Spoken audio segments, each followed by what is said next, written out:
जय हिंद दोस्तों आज के वीडियो में मैं बताऊंगा कि अगर रेलवे में अगर आपने अप्रेंटिस कर लिया है तो आपको क्या क्या फ़ायदे हो सकते हैं।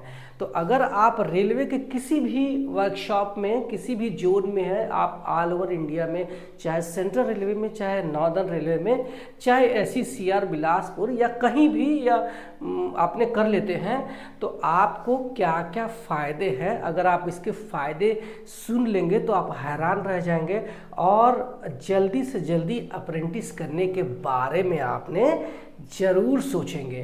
तो अगर आप रेलवे में अप्रेंटिस कर लेते हैं, पहले तो अप्रेंटिस के बारे में बता दूं कि अगर आपने आईटीआई किया है तो ही आप अप्रेंटिस कर पाएंगे। आईटीआई किसी भी ट्रेड में है। इससे पहले मैंने एक वीडियो बनाया है जो कि डिटेल में है, आप वो वीडियो देख सकते हैं कि कैसे अप्रेंटिस किया जाए, सारी बातें। लेकिन अगर आप अप्रेंटिस कर लेते हैं यानी प्रशिक्षु ट्रेनिंग कर लेते हैं तो आपको क्या क्या फ़ायदा होने वाला है ये देखिए। तो आपको सबसे पहले तो रेलवे का ज्ञान, जॉब डिटेल और कुशल कारीगर बन सकते हैं। ये खूबसूरत आवाज़ सुनने को मिलेगी अगर आप रेलवे में ज्वाइन हो जाते हैं तो, हॉर्न के रूप में। तो आप अगर रेलवे में अप्रेंटिस कर लेते हैं यानी कि जैसे ही आप बाहर रहते हैं, यानी आईटीआई स्टूडेंट रहते हैं या आपने आईटीआई करके घर में बैठे हैं, आप रेलवे के बारे में बिल्कुल भी नहीं जानते हैं, लेकिन जैसे ही आप रेलवे में अप्रेंटिस के रूप में ज्वाइन कर लेते हैं तो आप वहाँ के जो कर्मचारी हैं, वहाँ के जूनियर इंजीनियर, वहाँ के सीनियर सेक्शन इंजीनियर, वहाँ के अंदर की बातें कि रेलवे में लोग कैसे लगते हैं, कैसे कैसे प्रोसेस होती है, वहाँ के डिसिप्लिन अगर आपने सीख जाएंगे तो यकीन मानो आप अगर बाहर भी आएंगे तो आप उनको देखते देखते एक तरीके से मोटिवेट इतना हो जाएंगे कि आपको भी रेलवे में जाने का जो है पूरा चस्का लग जाएगा।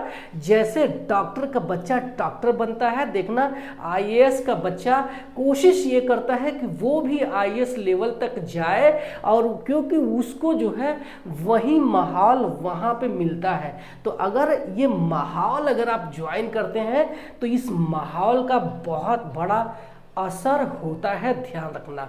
तो एक तो आपको जो है रेलवे का ज्ञान मिल जाएगा, जॉब का जो है डिटेल मिल जाएगा कि कैसे जॉब मिल जाएगा। इसके साथ में आप एक कुशल कारीगर बनते हैं। आईटीआई में जाएंगे, आपको प्रैक्टिकल ट्रेनिंग के नाम पे जीरो सिखाया जाता है या आपने सीखा तो भी आप भूल जाते हैं। लेकिन जब आप रेलवे के वर्कशॉप में जाते हैं तो भले ही वो संडे के दिन श्रमदान करवाने के नाम पे आपसे घास निकलवा ले, लेकिन आपको बाकी 7 दिन 6 दिन जो भी बचते हैं उस दिन आपके जो है ट्रेड से रिलेटेड पढ़ाई जाएगी, जिससे आप जो है अच्छे से ट्रेंड हो सकते हैं। इसके अलावा आपको अपने जो है ट्रेड से रिलेटेड जितने भी पार्ट है उनको खुला खुला देख करके उनको सीख सकते हैं। इससे आप जो है एक कुशल कारीगर बन सकते हैं। ठीक है, तो ये एक फ़ायदा है कि अगर आपने रेलवे से अप्रेंटिस करते हैं तो यहाँ पे आपको ये फ़ायदा हो सकता है। इसके अलावा जब आप रेलवे में अप्रेंटिस कर लेते हैं तो आपको क्या फ़ायदा है वो अगर दूसरा पॉइंट मैं बता रहा हूँ तो बताने के बाद आप जो है हैरान रह जाएंगे। इसमें जो है रेलवे में ग्रुप डी में यानी लेवल 1 में आपके लिए 20% का क्षैतिज आरक्षण मिलेगा। क्षैतिज आरक्षण जो लोग नहीं जानते हैं उनको बता दूं कि अगर आप अनरिजर्व में आते हैं तो अनरिजर्व की जितनी भी ग्रुप डी की वैकेंसी होगी उसमें जो है आपका 20% आपकी सीट होगी। अगर इसी तरीके से रिजर्व कैटेगरी चाहे ओबीसी, एससी, एसटी या फिर ईडब्ल्यूएस में आते हैं तो उसमें जितनी भी वैकेंसी है उसमें 20% आपकी सीटें होगी। ठीक है, तो ये जो है बहुत एक फ़ायदा है। इससे पहले जब 2014 के पहले एक जीएम पावर हुआ करता था जिसमें कोई एग्ज़ाम नहीं होता था, डायरेक्ट जो लोग भी अप्रेंटिस कर लेते थे उनकी जो है बिना एग्ज़ाम के सीरियल वाइज रेलवे में ले लिया जाता था बिना एग्ज़ाम के। ठीक है, और वो अभी बंद कर दिया 2014 के बाद से ये नियम लगा दिया कि अब जो है ग्रुप डी यानी लेवल 1 में जितनी भी वैकेंसी रहेगी उसमें 20% का आरक्षण इन अप्रेंटिस वालों को मिलेगा। तो ये रेलवे के ही फायदा दे सकती है। बाकी आप कहीं भेल में चले जाओ या फिर किसी और आप संस्थान से अप्रेंटिस करेंगे, वहाँ आपको ये सुविधा नहीं है। ये सुविधा सिर्फ रेलवे में ही मिलेगी आपको। तो ये हो गया हमारा 20% का आरक्षण। ठीक है, अब बात करते हैं कि ये जो आरक्षण है ये किस तरीके से मेरिट हमें बनाती है। तो उस पर आप देखेंगे तो आपके होश उड़ने वाले हैं। तो आपको बता दूं कि जैसे ही मान लो ये नियम लागू होने वाला, आपकी जो मेरिट बनेगी वो ये मेरिट बनेगी 2/3 प्लस 1/3 के अनुसार जो मेरिट बनने वाली है वही बनेगी। यानी CBT 1 जो होने वाला है, सॉरी CBT 1 ही होगा आपका। अच्छा, इसमें एक और फायदा है, जब आप जो है अप्रेंटिस कर लेते हैं तो अप्रेंटिस वालों को आपके लिए फिजिकल इफिशियंसी टेस्ट नहीं देना होगा। यानी जनरल बच्चा अगर कोई बाहर से आ रहा है, अप्रेंटिस नहीं किया हुआ है, ग्रुप डी या लेवल 1 का फॉर्म भरा है, तो उसके लिए 2 एग्ज़ाम पास करना होता है। कौन सा?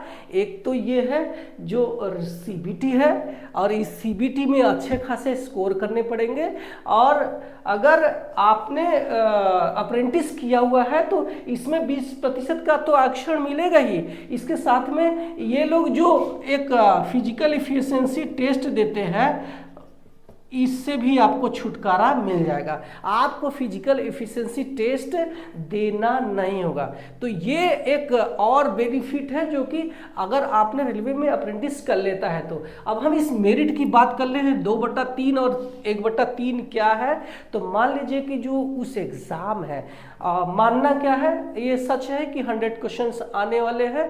इस 100 क्वेश्चंस में CBT का जो मेरिट है, इनमें मान लो कि आपने 100 में से अगर आप अप्रेंटिस हैं तो आपने सिर्फ 30 क्वेश्चंस कर दिए। कितना? 30 क्वेश्चंस कर दिए। तो ये जो है आपका ये 2/3 किसका है? ये CBT मार्क्स है। और 1/3 सॉरी यहाँ पे 2/3 प्लस आपका ये इसके साथ में एक सर्टिफिकेट मिलता है, नेशनल अप्रेंटिसशिप सर्टिफिकेट। इसमें भी मार्क्स आपके रहते हैं। मान लीजिए उसके मार्क्स हो जाएंगे जो भी NSC का मार्क्स मल्टीप्लाई 1/3। ये फार्मूला लागू होता है, आपका जो एग्ज़ाम का मेरिट बनता है। तो मान लीजिए कि आपने यहाँ 100 में से सिर्फ और सिर्फ CBT में कितने स्कोर किए थे? कितने? 30 मान लीजिए 30 स्कोर किए हैं। तो इसका 2/3 प्लस NSC में किसी को 80% से कम मार्क्स नहीं दिया जाता है, ध्यान रखना। उसमें जो अप्रेंटिस के मार्क्स है 80% से कम नहीं दिया जाता है। तो मैं मान लेता हूं कि 81% वहां पे मिला है, इसका 1/3। अब हम इसको देखते हैं कि कितना आता है। तो ये हो गया 3 दहा में 30 और 10 दूना 20, यानी 20 प्लस 3 27। तो यहाँ पे हो गया 27 और ये आ जाएगा आपका 47। बहुत बड़ा नंबर है, और जो कि आसानी से आप ग्रुप डी में सेलेक्ट हो जाते हैं। वहीं इसकी जो मेरिट है, ये अगर 40 से 50 भी हो गई तो भी आपका सिलेक्शन हो जाता है, लेकिन इतना जाता नहीं है। तो मैंने तो यहाँ पे 30 कर लिया, अगर आप यहाँ पे 21 कर लेते हैं तो भी आप उसका सिलेक्शन हो जाता है। यहाँ पे मैं बता दूं कि कुछ लोगों का जो है सिलेक्शन 15 पर भी हुए हैं 100 में से। तो ये है ताकत अप्रेंटिस करने की। तो ये आपको पूरे फायदे समझ में आ गए होंगे।